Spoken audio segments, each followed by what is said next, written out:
You ask Tiger to solve. This deals with linear equations with one unknown. The final result is x equals -1. Let's solve it step by step.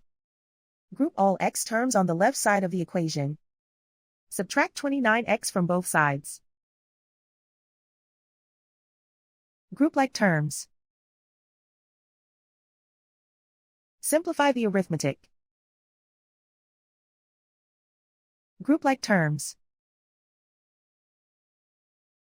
Simplify the arithmetic. Group all constants on the right side of the equation. Subtract 32 from both sides. Simplify the arithmetic.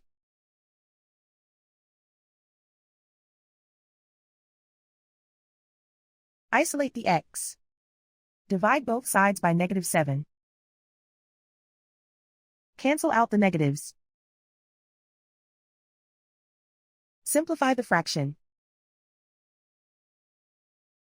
Move the negative sign from the denominator to the numerator. Simplify the fraction. And so the final result is x equals -1.